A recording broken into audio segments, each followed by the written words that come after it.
Kasus represi di dunia maya terhadap para pengkritik kebijakan terus bergulir. SafeNet menggolongkan Indonesia berstatus siaga 1 represi demokrasi di internet. Beragam jenis serangan digital dilontarkan kepada masyarakat sipil yang bersuara dan berekspresi di media sosial. Pemerintah diminta menertibkan para penyerang digital sebagai bentuk perlindungan atas demokrasi. Malam ini kita akan membahasnya dengan para narasumber yang sudah bergabung dari luar studio melalui sambungan Zoom. Ada Ali Muhtar Ngabalin, tenaga ahli utama KSP. Selamat malam Bang Ngabalin. Selamat malam. Assalamualaikum warahmatullahi wabarakatuh. Waalaikumsalam warahmatullahi wabarakatuh. Ada Bang Ismail Fahmi, analis media sosial Drone Emprit and Kernels Indonesia. Selamat malam Bang Fahmi. Selamat malam Mbak. Assalamualaikum warahmatullahi wabarakatuh. Waalaikumsalam warahmatullahi wabarakatuh. Dan kami masih menunggu bergabungnya Mas Raffio Patra, peneliti kebijakan publik ataupun aktivis korban penyerangan di media sosial. Mas Raffio, kita akan mencoba untuk memperbaiki komunikasi, tapi apakah Anda bisa mendengar suara saya, Mas Raffio?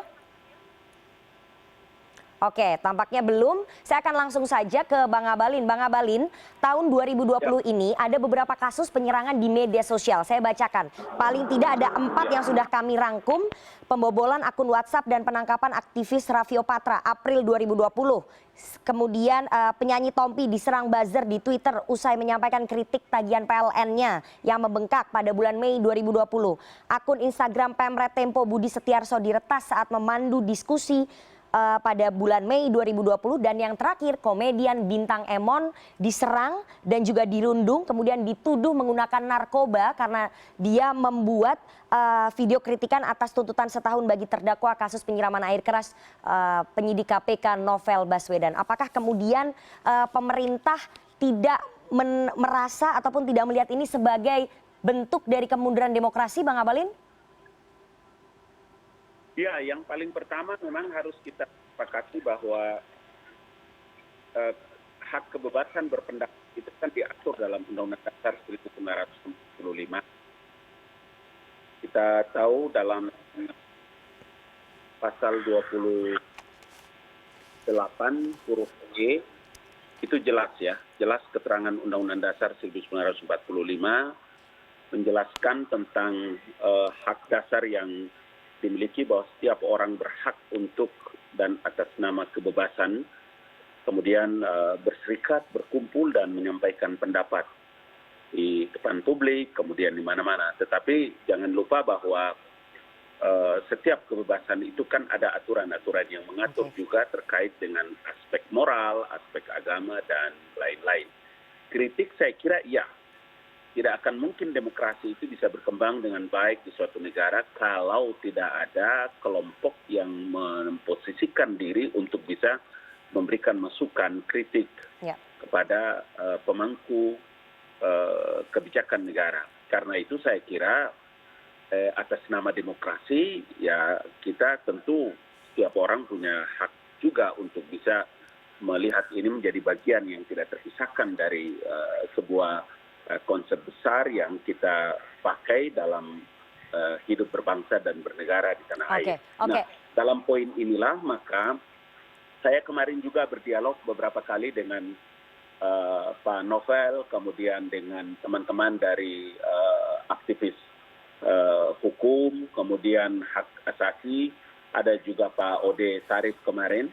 Saya juga menyatakan bahwa kalau dilihat dalam posisi seperti kemarin itu kan jaksa penuntut umum baru menuntut 1 tahun.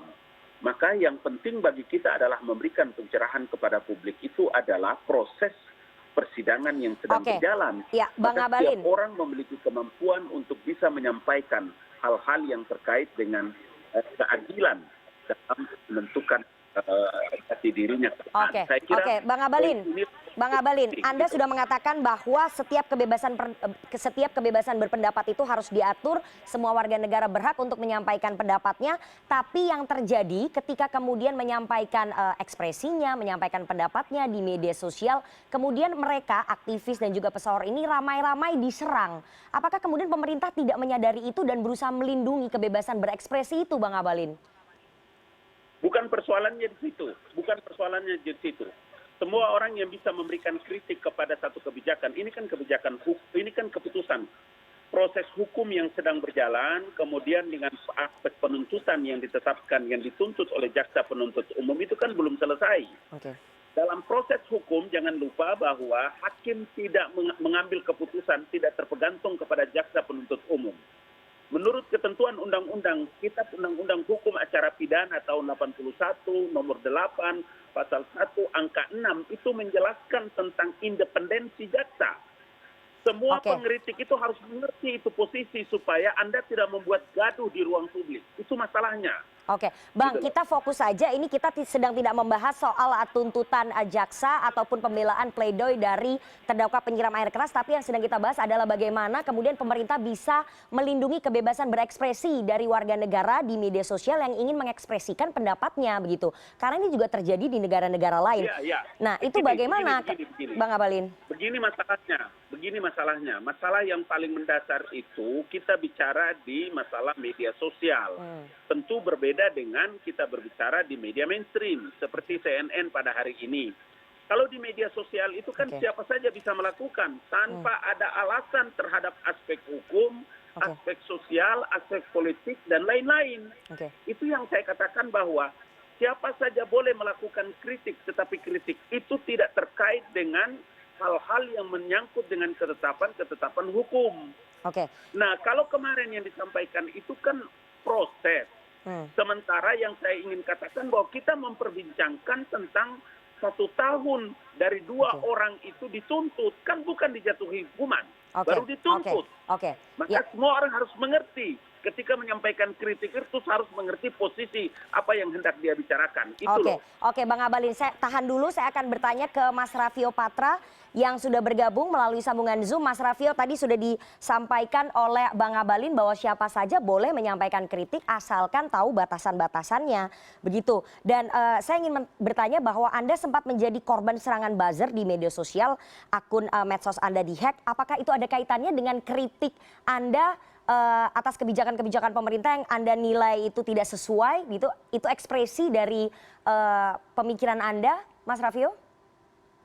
Ya, gini sih Mbak ya, kalau menurut saya yang Pak Ngabalin gagal kemukakan itu adalah bahwa dari tadi beliau cuma berbicara tentang aspek hukum, aspek landasan hukumnya, bahwa kebebasan berpendapat, kebebasan berekspresi itu dijamin oleh undang-undang, dijamin oleh konstitusi. Tapi apakah betul dalam realitanya, di kenyataannya itu benar-benar dijamin, dilindungi oleh negara? Itu pertanyaannya sekarang kan. Oke. Nah sekarang kan kenapa masyarakat kemudian berpendapat bahwa ada pengekangan, bahwa ada represi? Ya karena kemudian ada, jangankan sebenarnya kita kan nggak berbicara tentang kasus saya saja ya bulan lalu, 2 bulan yang lalu, udah 2 bulan yang lalu ya. Tapi kita berbicara ini rentetan kasus yang sangat tinggi. Kalau kita lihat data-data dari berbagai organisasi masyarakat sipil, tingkat perundungan terhadap warga sipil, baik itu dalam bentuk gangguan-gangguan melalui ancaman-ancaman cyber, ataupun melalui praktik-praktik persekusi yang menggunakan pasal-pasal karet yang ada di perundang-undangan kita, itu jauh sangat tinggi di era Pak Jokowi. Tapi ini kemudian kan yang jadi masalah ketika, kalau saya sendiri ya, kalau saya berbicara sebagai peneliti kebijakan publik gitu, yang susah itu adalah di Indonesia sekarang, apalagi sejak sebenarnya kayak kita bisa nebak ya kapan mulainya, tapi yang kita lihat sekarang itu kita itu mulai sangat divisive gitu. Jadi kayak kita sekarang, kalau saya misalnya mengkritik bahwa Pak Jokowi ini butuh lebih transparan dalam mengelola data, apalagi Pak Jokowi sudah tanda tangan peraturan Presiden Satu Data Indonesia tahun 2019. Pak Ngabalin mungkin nggak pernah ketemu saya, tapi saya juga ikut Pak mengadvokasi, memberikan masukan terhadap proses penyusunan Perpres tersebut gitu. Jadi ketika kita mengkritik kebijakan tersebut, kita tidak sedang menyerang pribadi Pak Jokowi, tapi kan kenyataannya nggak gitu, Mbak. Saya membicarakan tentang data, pengelolaan data yang tidak bagus. Tapi kemudian apa hasilnya? Di media sosial kita dikatain kata-kata kayak misalnya kadrun, dikatain bahwa kita ini pecinta asing, kita ini antek asing segala macam. Padahal jadi kalau misalnya Pak Ngabalin bilang bahwa demokrasi tidak bisa hidup tanpa kritik, betul. Tapi apakah kemudian pemerintah menjalankan tugasnya dalam memastikan memberikan perlindungan, memberikan lingkungan yang nyaman, yang aman bagi warga sipil, bukan hanya peneliti ya, siapapun boleh memberikan masukan, memberikan kritik terhadap kebijakan pemerintah. Oke, Anda melihat bahwa yang terjadi pada Anda juga terjadi di aktivis dan juga para pesohor lainnya yang mencoba untuk mengekspresikan dirinya, mengekspresikan pikirannya yang mungkin berpandangan berbeda ataupun berlawanan dengan kebijakan pemerintah dan juga sistem hukum. Anda kemudian mereka ramai-ramai diserang. Anda melihatnya apa fenomena ini? Tadi Anda sempat menyebutkan bahwa perlindungan ini di media sosial jauh lebih tinggi terjadi di eranya Pak Jokowi. Iya, jadi yang sering luput dari masyarakat ya Mbak menurut saya adalah bahwa kita hanya bukannya saya nggak tahu terima kasih ya, tapi saya sangat berterima kasih pada dukungan publik ketika saya dibawa paksa oleh aparat 2 bulan yang lalu. Yang jadi masalah adalah yang kemudian masyarakat tahu kan biasanya kalau kasusnya naik ke permukaan ya. Yang sering nggak masyarakat tahu adalah banyak orang-orang aktivis, pegiat sosial, pegiat sipil, pegiat kebijakan yang juga jadi korban serangan-serangan seperti ini, tapi mungkin kasusnya tidak sampai menjadi kasus hukum seperti yang saya alami, tapi tetap saja ini sangat mengganggu kehidupan kita, Mbak. Bukan cuma pekerjaan ya, bukan cuma pekerjaan kita, tapi juga kehidupan. Karena hal-hal seperti ini membuat kita merasa tidak aman. Kayak misalnya saya nih, sejak kejadian itu, bukan kemudian saya dibungkam oleh pemerintah, yaitu sesuatu yang sangat relatif ya. Mungkin ada orang yang merasa bahwa ini pembungkaman, ada yang merasa bahwa saya aja yang penakut gitu, terserah. Tapi kenyataannya kejadian yang saya alami itu membuat saya merasa tidak aman dalam menyampaikan kritik-kritik dan pendapat saya. Bahkan lucunya misalnya beberapa tulisan-tulisan saya itu juga merupakan bentuk produk-produk penelitian yang langsung digunakan oleh pemerintah dalam penyusunan kebijakan. Karena memang ada skema kerjasama antara kantor saya dengan pemerintah misalnya. Jadi kan kemudian sebenarnya kritik itu boleh, tapi kemudian ada efek-efek sampingan yang muncul dan pemerintah seolah-olah menutup mata, seolah-olah menganggap bahwa nggak ada kok kayak gitu karena bukan kita yang ngerjain gitu.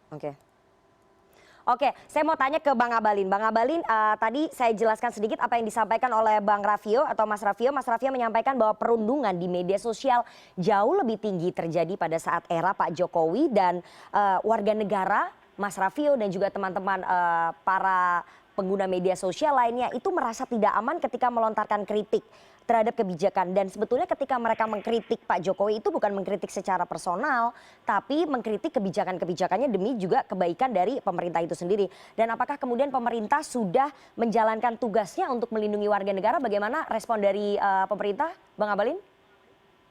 Ya, 2 persoalan penting yang harus disadari.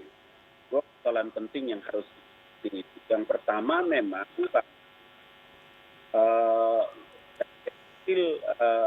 survei sampai juga penelitian yang sudah sampai kepada kita. Persoalannya begini, jika ujaran-ujaran yang terkait dengan personal, ya siapa saja boleh bilang bahwa bukan menyangkut personal, siapa saja boleh bilang bahwa bukan menyangkut masalah pribadi.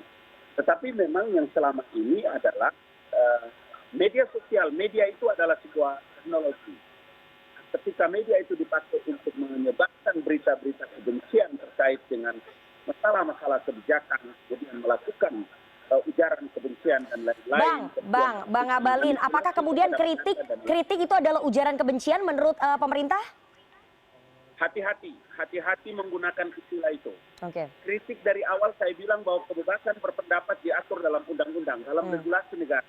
Tetapi ketika regulasi ini mengatur untuk orang menggunakan kebebasan dalam berpendapat, kemudian menyebarkan berita kebencian, yang sesungguhnya menggunakan terapi terkait dengan masalah kritik, tetapi isinya adalah mencaci maki, menghujat dan menyebarkan ujaran kebencian, itu masalah yang terkait dengan regulasi hukum di negara kita ini.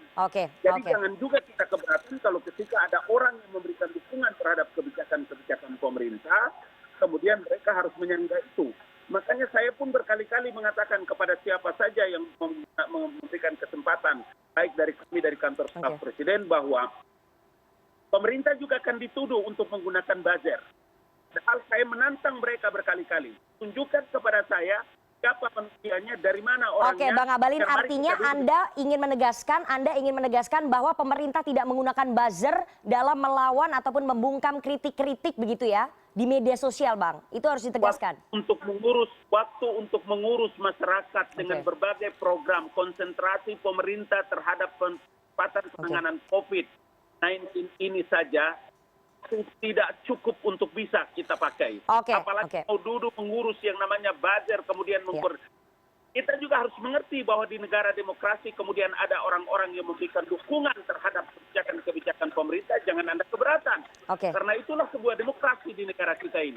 Oke, saya nanti mau ke Mas Fahmi. Mas Fahmi, apakah Anda melihat ada indikasi pengekangan berekspresi di media sosial dan apakah data lembaga Anda ini menunjukkan adanya korelasi antara para pesohor ataupun aktivis yang kemudian menyampaikan ekspresinya di media sosial, kemudian mereka ramai-ramai diserang?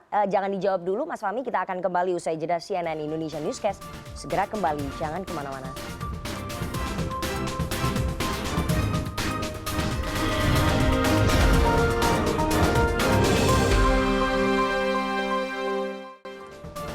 Anda masih bersama kami di CNN Indonesia Newscast dan kita akan lanjutkan perbincangan kita dengan para narasumber yang bergabung dari luar studio. Karena waktu kita tidak banyak, saya akan langsung ke Mas Fahmi. Mas Fahmi, bagaimana data Anda menjelaskan korelasi antara aktivis pesohor yang diserang di media sosial dengan kritik yang mereka lontarkan, yang kritiknya itu kemudian berlawanan dengan kebijakan-kebijakan dari pemerintah, Mas Fahmi? Ada korelasinya nggak? Sebetulnya kalau saya lihat ini bukan hanya para pesohor ya. Oke.